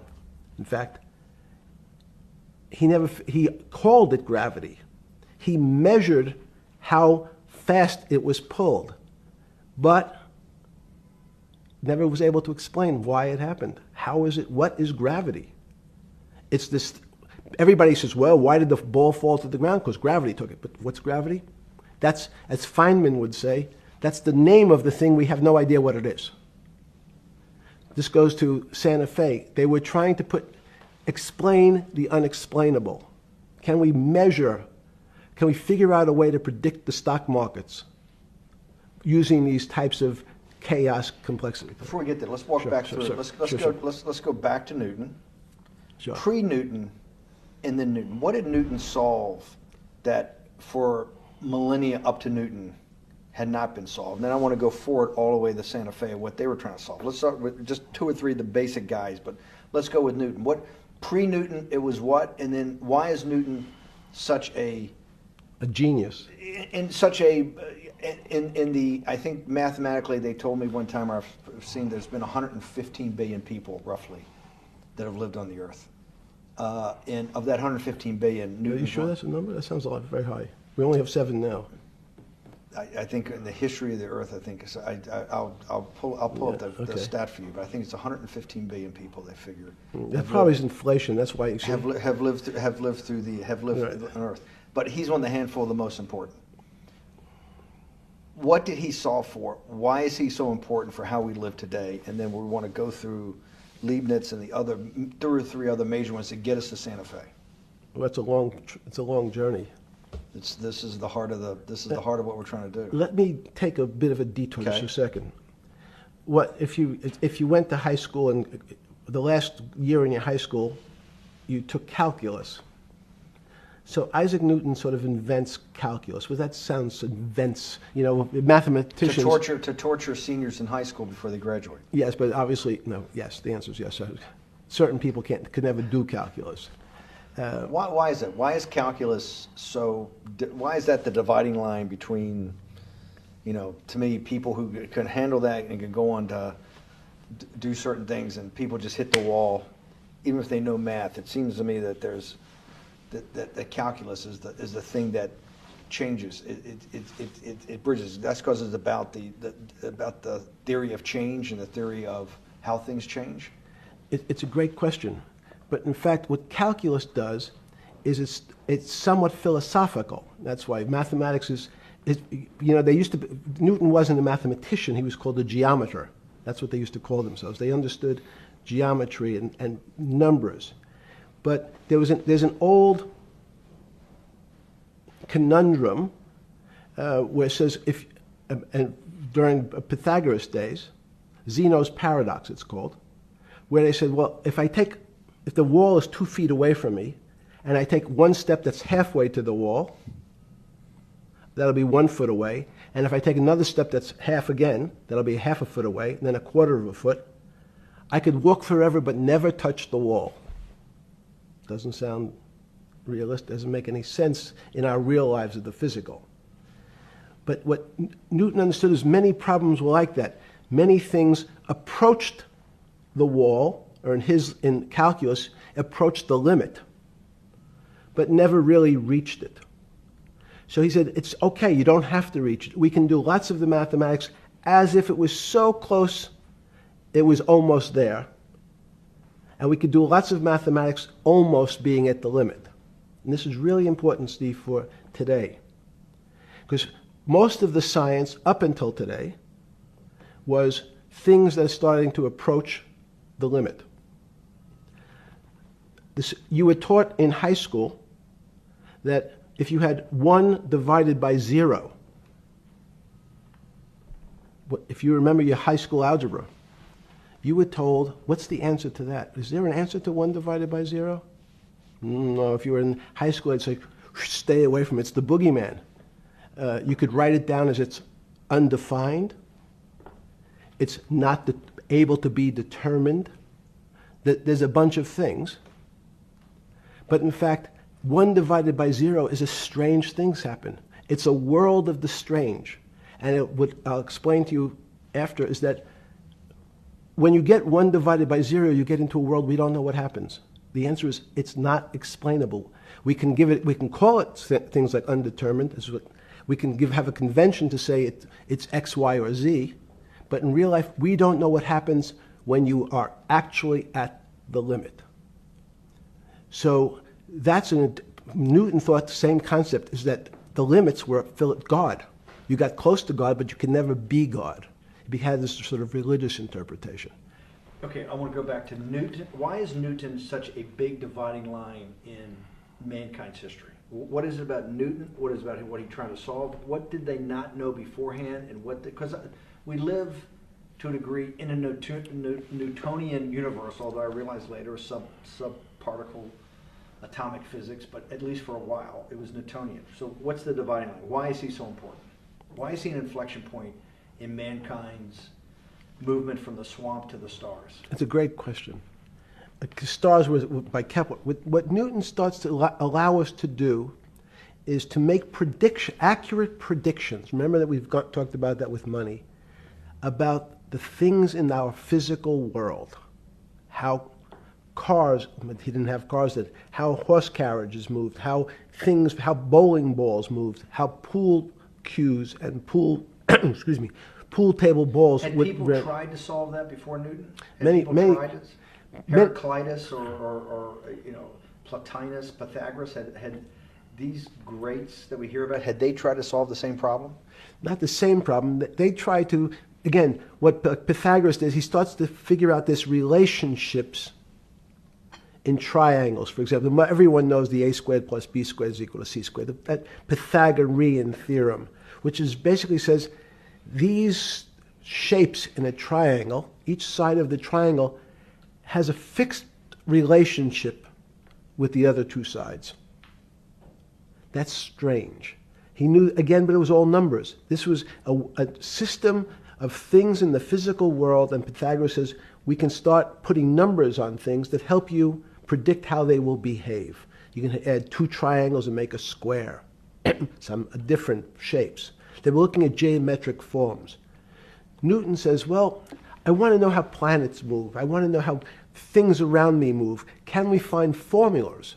Can I find formulas that explain what I see in the physical world, how physical things interact and how they describe one another? Again, the fact that two things, two solid masses, for some very strange, unknown reason, unknown today, attract one another, no matter what they are. People have seen the experiment. You hang something, two little metal balls from a string, and they move towards each other. In fact, they move towards each other was very specific. So when you drop the ball to the floor of this room, Newton says, in fact, the room came up a bit to meet the ball. The room moved. It's imperceptible. You can't really perceive that motion, but they attracted each other with certain ratios. So he started to be able to measure things in the physical world. And that was great advances. It also, now you wanted to move very quickly. Unfortunately, most people, especially in the 20th century, 19th century, said, well, like Newton, let's measure everything. Let's measure people's behavior. Let's measure their psychology. Let's measure their health. You go to we could have my blood test. Let's measure everything. We measure Wall Street. Their voting habits. Measure, measure, measure. Can we put a number on how much I care for my wife? Can I put a number on how I feel? And we tried, unfortunately, we try to mathematize the finer things in life, and then recognize that there's things that unfortunately just fall outside. Schrodinger wrote a very famous book about what is life. He was trying to figure out a way, can he describe the difference formulaically between things that are alive and things that are dead? The answer is no. The things that are alive in my world are miracles, not magic. Magic has a bad connotation, trying to hide things. You don't believe in the spirit or the soul? That's what animates people, is your spirit or your soul. That's No. Have you ever seen someone die? When they die, their spirit leaves. Their soul leaves, no question. So in There's fact, no question to you about no that. question. There's no question to you that there is some animating life force within us that leaves when you're dead. Yes, in fact, I refer to the soul. This obviously a certain the questions in the past, even Because during people would normally think you were soulless. So Thank you. But have you talk about you actually believe in it and have done some thinking about it is pretty shocking in its own right, isn't it? Well, again, mathematics, Leibniz thought. So Newton was at Cambridge, and he was the head of the math department, right? He's a professor, essentially. Yes. But Leibniz, was Leibniz a German professor? Yes, but what Leibniz said is the soul is so strange because God took chemicals, which is simply the material, like tables, and he somehow made this material able to have a thought. How strange is that? Not only does it have a soul, but some way it was put together that this material substance is able to think. So when you say to me, it's obvious to everyone that there's such a thing as a soul. Now, if you're part of the Charlatanville, you'll try to explain it to people. The soul I describe as the dark matter of the brain. Why is it dark matter? Because in high energy physics nowadays you hear terms of dark matter, dark energy. Again, terminology, it's a complicated term. Why is it dark matter? Because we can't see it, that's all. What do you mean you can't see it? Well, somehow we see something moving towards this area of darkness. Something, I can see this thing. This appears to me to be empty. It's just black. But I see it being drawn this way. So I say, well, I know if this were matter, that would follow that equation. If this was solid, it would explain the way this particle moves. But I can't see anything here. So I'll just call it dark matter. And I'll say, I don't know what it is, but it behaves as if there was something there. The soul is obvious to everyone that there's something different between things that are alive and things that are not alive. But we have no idea what it is. It's currently unexplainable. I believe we need an entirely different system of analysis to try to figure out. But Sorry. No, with Newton, with all his alchemical studies and things he worked on the spiritual side, Leibniz that just talked about the soul, Schroeder talked about what is life. If a modern scientist or someone that you funded at MIT or at Harvard or one of these things talked in those types of terms, they would be considered to be a wingnut today, wouldn't they? They would not be. They would not be on the path for tenure, right? Unless they were in the philosophy department. This is exactly my point. We're talking about three of the greatest mathematicians in mankind's history that have really changed mankind. Talking like this, what happened? How do we get to a situation where they could not be in the high physics? They could not be in the mathematics department or working in high energy physics. Good. It's an easy answer. Newton was a combination of mathematician or geometer then and philosopher, and as time went on, those disciplines seemed to move apart. We had philosophy. Some of the philosophers can't do math, and some of the mathematicians. And again, mathematicians often break into two categories: people that solve problems. Those are more like geometers in the old days, just problem solvers. And then there's thinkers, theoreticians. They're more like the old movement towards philosophy. But neither one of those two groups have been able to figure out why something is alive as opposed to something that's not alive. No one's been able to describe what the soul is, but we all know it exists. And I think what we need is a new... Science is a bad word. I think science only describes the things we already know about the physical world. In fact, there's an argument that the physical world that we see has been created out of our systems of mathematics. Mathematics, everyone knows mathematics describes the physical world much greater than it should, unless my view, the physical world really comes out of conscious beings that have mathematics. So they create it. This table appears to you and I to be solid. To a bat, because we have light that's bouncing off the table into our eyes, it appears solid. If instead of eyes that responded to wavelengths of visual light, our eyes responded to radio waves, the radio frequencies, it's not different, it's the same type of frequency as light, but different speeds, the table's invisible. We know that our phone works in this room.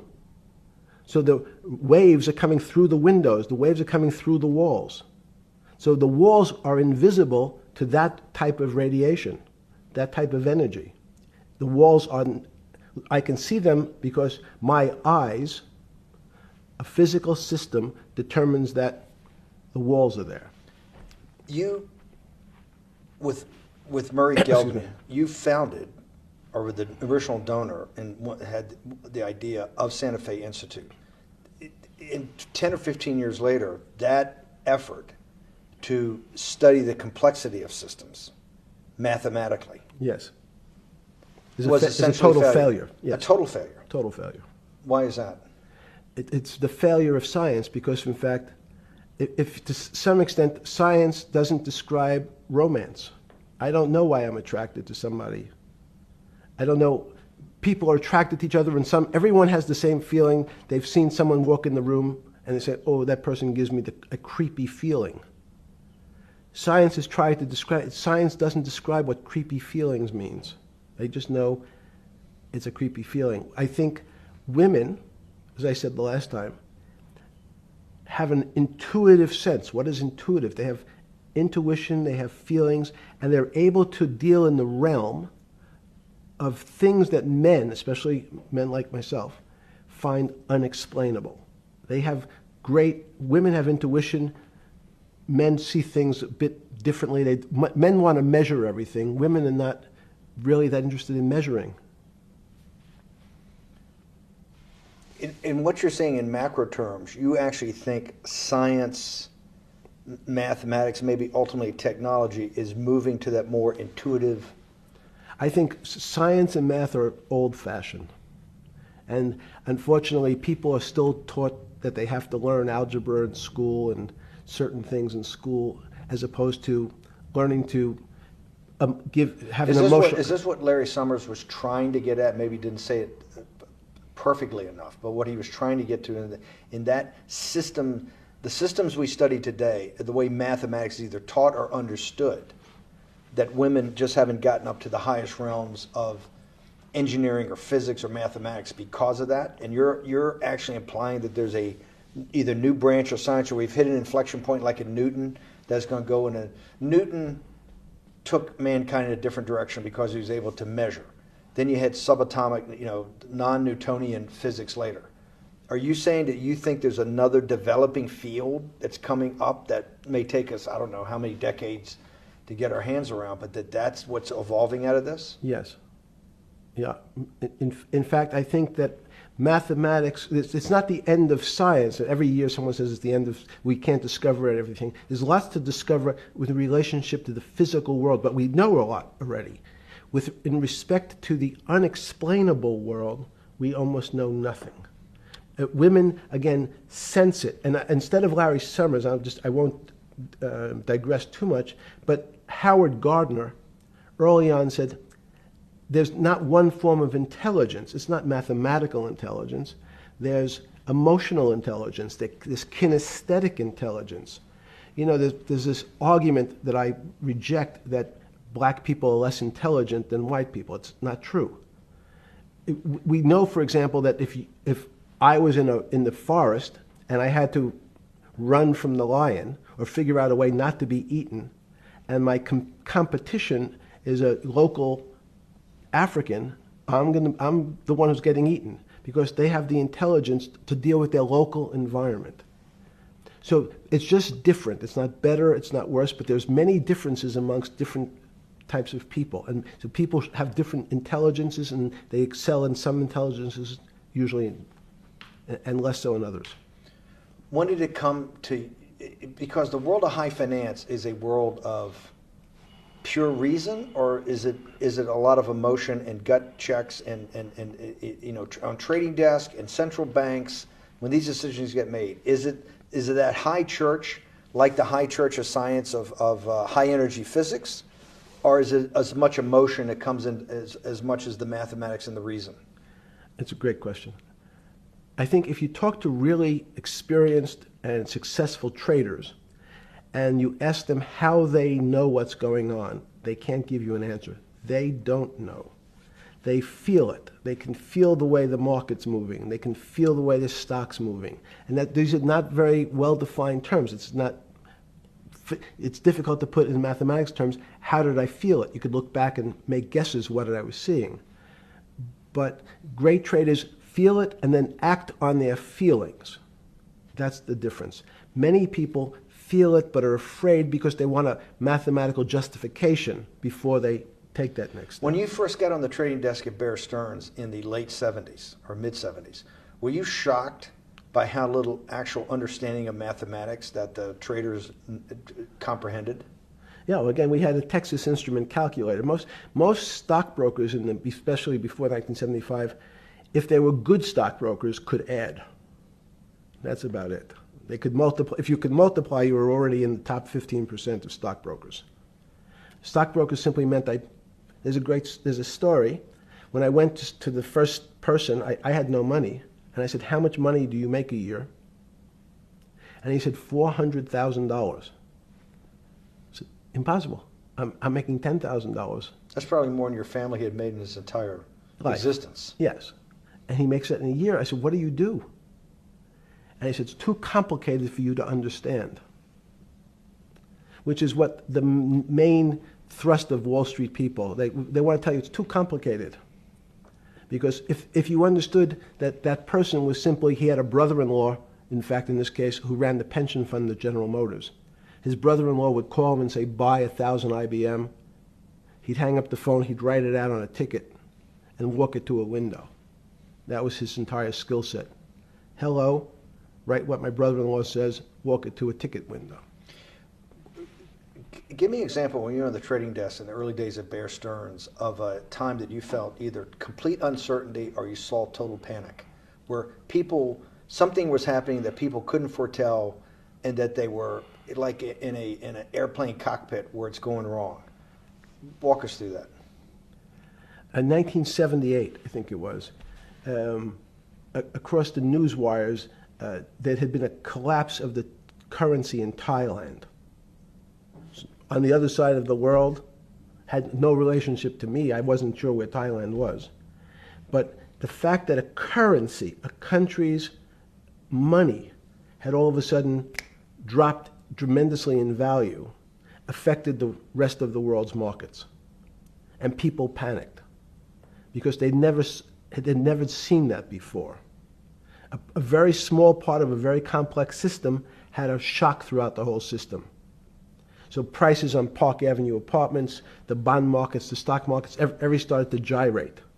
You know, there's an old mathematics expression that if a butterfly wings in Mexico make the wrong turn, it spins out, and eventually, by the time it gets to Canada, it turns into a tornado. So these are part of complex systems. So yeah, Wall Street in certain parts. Santa Fe Institute was supposed to actually come up with a formula for that, for the butterfly wings. Why in 15 years did you reach the end of at least that experiment?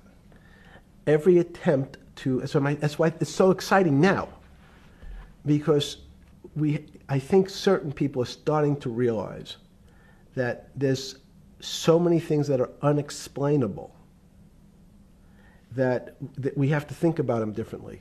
Music is a great example. It's a common man's example. You know, when you hear a certain song, it makes you feel a certain way. How does it do that? We don't know. We can't mathematize it. And even that music, Steve, nowadays we compress music. When you have a violin, it's compressed onto your iPhone. So what does compression mean? I'm taking lots of information and I'm cutting it into lots of pieces and squishing it together. And when I squish it or compress it, I have to take out lots of pieces, but I say that they're not very important pieces. It's those pieces that we take out when we compress data, to me, are the most interesting parts of life.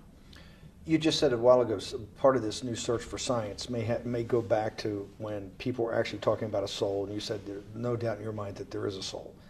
Describe for me what you mean by that. What do you mean by soul? What do you mean soul different than the physical analog body that we're seeing on film right now? It's difficult to describe in words. I mean, I'm not a poet. Poems get a little closer to what that really means.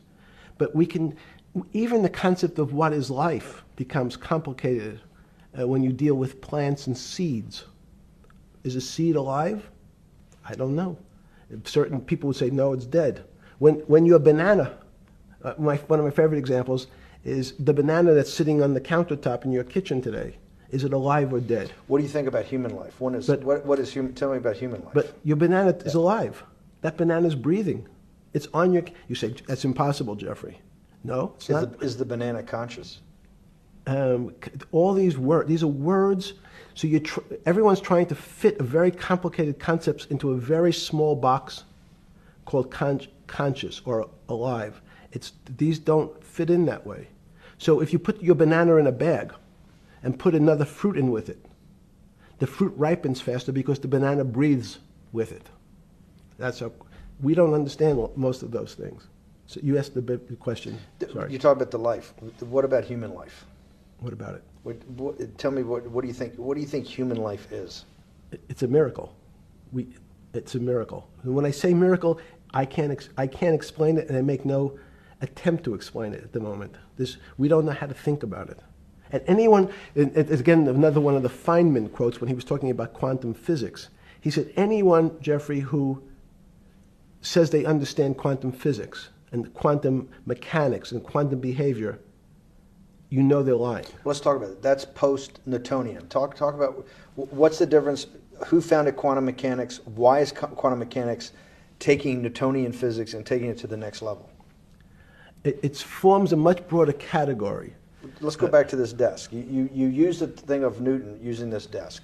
Why can't Newton's theory explain everything? Why did subatomic quantum mechanics or quantum physics have to come in to explain this? Well, so let's go right back to square one. Why is it called quantum physics? So quanta is a word that simply means packet, small amount. So it's quantized. So we recognized, when we recognized that this table appears, another very complicated word, solid to us, it's really made up of molecules or atoms. And atoms, we've given lots of names to what some of the behaviors. If you were in school, when you and I were in school in the 50s, the model was a little center thing in the middle, and an electron went around and around it. It was seen as a ball that went around and around it. And as we started to look at, say, well, let's see what this ball looks like. I want to be able to examine that little thing called an electron. We found that there was nothing there. There wasn't the thing. It was simply a cloud of energy that we can call an electron. So we already started to see mysterious things as we go into very super small quantities, quantum physics. So quantum physics started to go into the very small, and at very small distances, we see things that we can't explain. We just cannot explain. How am I doing on time? 4 minutes. Fine. And to summarize, no, sorry. Let's go back to human life. When do you think human life starts? It's not these. So you see, this is the question. You're asking me to measure something again. It's the disease. It can't be measured. You just hate making commitments. That's why I'm not married. I'm peeling this onion back a layer at a time. All your bullshit and happy target can't be measured like that. Is that to say measure it's a commitment. You don't even like a commitment when you answer a question. I don't. As know. they say in golf, commit to the shot. I don't know what it means to be measured. You do know what it means to be measured. You're one of the leading currency traders, hedge fund guys, or stock market financial wizards. You're in the high priesthood of high finance. You certainly know how to measure. That's why you're a billionaire. Any other answer besides that is total and complete bullshit, and you know it. I know very few things. You know things can be measured. You measure every day. You weigh and measure every day. You weigh and measure people. You weigh and measure leaders. You weigh and measure economies. You weigh and measure politics. It's a very good. You weigh and measure. You weigh. Hang on. Your whole life, in fact, is measuring. So what you've now done is a great thing, is you've used the word measure, a mathematic term, in the common vernacular and abused it. So I don't even recognize what it means. It's so abusive to my field. Why? And let's go to that. In mathematics, measure means what specifically? There's no specific.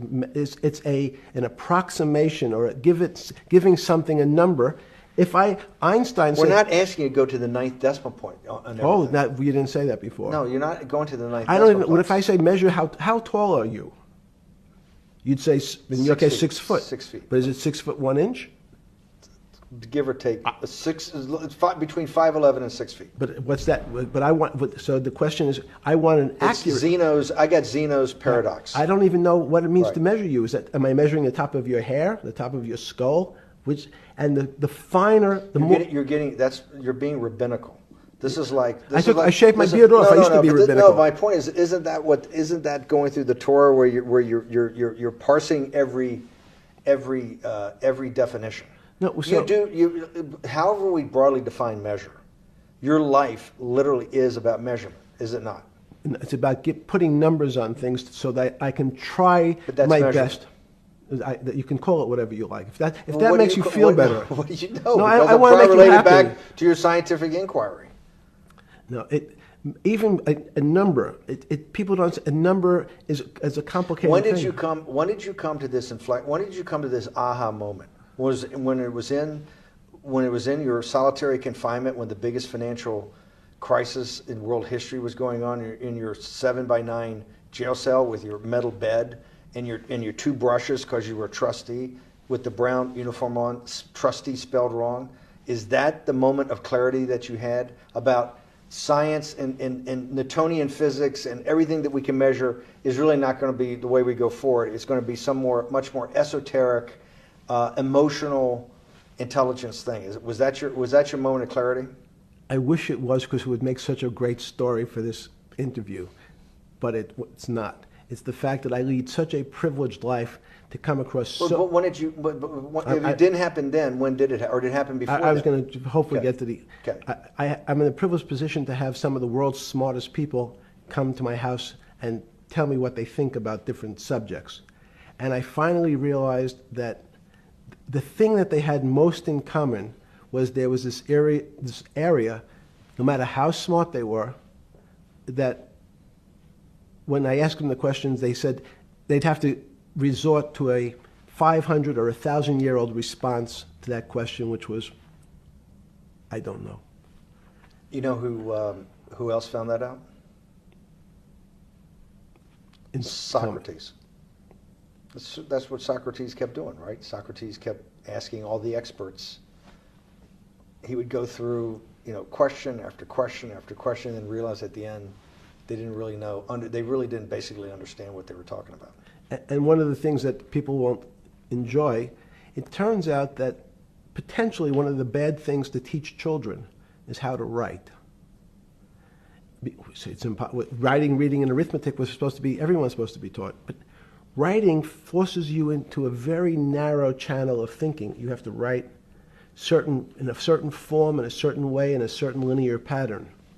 So your thinking becomes somewhat narrow. The reason I brought up writing is one of the recent discoveries of mine with respect to Socrates, Plato, and Aristotle is they never wrote anything. They spoke, and people around who could write wrote. Socrates could think. So that was. Jesus of Nazareth was the same way, right? Never wrote anything. I thought he was a carpenter. He was a carpenter. Didn't he need like a little carpenter's tonight? I don't get that. But at least his written record. Right. One last thing. Sure.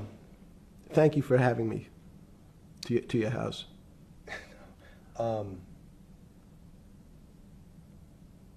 Vegetable juice. Let's go back. Look what vegetable juice does. When did that? The beginning of that. Was there any one aha moment in all these great thinkers? Did it happen before 2008? Was it after? That came up over, I know, many years. But when did you actually realize, hey, something new's got to be developed? Yeah, that's great. Is that because again, I'm privileged enough to have people around me who've given lots of philanthropic gifts to institutions of higher learning, and when I said the impact, how do you judge the impact of your giving? And we sat down and said, no really new ideas have come out. And I realized that, of course, it hasn't come out because we've been looking at using science and mathematics, and it's the wrong tool. It's obvious. Institutions that are set up and try to put forward knowledge and understanding and truth, should they take your money? Derek Bach at Harvard said, taking money for good causes is a good thing. So if Hitler took all the gold out of the teeth of the Jews and said, I want to give this to Heidelberg University to fund the Leibniz chairs so that I can study high energy physics, Derek Bach would say that was fine? Again, these questions are questions where good people on both sides, like your Charlottesville, could differ. I don't know the answers to these questions. So tell us the two. Give us the two answers. The one answer why it shouldn't be, and then the one answer. Derek Bach says, I'll essentially take cash from anybody because I got so many projects, so many good guys, and this is the way I'll do it. So I'm indifferent to where the cash comes from. Money's money. And if I got good guys, I'm the fiduciary that says these are good people and this is good research, okay? I'll take the cash from any source, including you. What's the other argument? Let me give you that. I know in my case, Is your money dirty money? If you live, I just asked a question. Is your money dirty money? No, it's not. So, in fact, why is it not dirty money? Because I earned it, But you earned it. I earned it legally. We went back to this before. You earned it. You earned it, advising the worst people in the world, right? That do enormous bad things, and just to make more money. So, instead of asking me the question, should you take the money? Because I think it's a legitimate question. Do you think it's a legitimate question? Yes, no Why? question.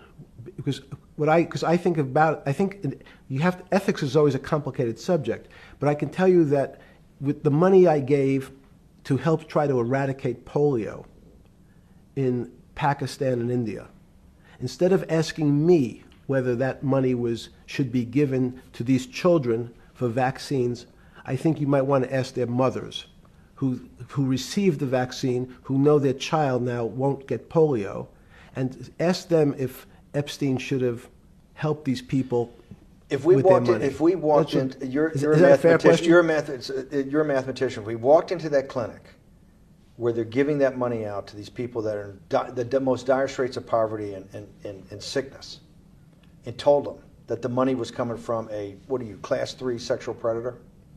Tier 1. What's tier 1's the highest and worst? No, I'm the lowest. I'm the lowest. You're the lowest. Okay, tier 1, you're the lowest. But a criminal. Yes. That the money came from them. What percentage of people do you estimate? I understand you don't like probabilities. Do you estimate would say, I don't care, I want the money for my children? I would say everyone said, I want the money for my children. Did they know where the money came from? I think if you told them, if I told them the devil, 100%. the devil himself. The devil himself said, I'm going to exchange some dollars for your child's life. Do you think you're the devil himself? No, but I do have a good mirror. It's a serious question. Sorry. Do you think you're the devil himself? I don't know. Why would you say that? Because you have all the attributes. You're incredibly smart. You remember, the devil is Was somebody the devil knows smart?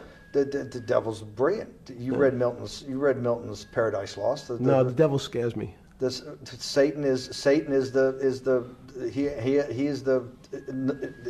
at the number 1 or 2 archangel, and the reason he goes to hell and leads the rebellion is because he can't be the top guy. And his thing is, I'd rather reign in hell than serve in heaven. I saw that in a movie once called American Dharma. I don't remember who said it. Okay, we have to go. Okay, good. Okay. That was good.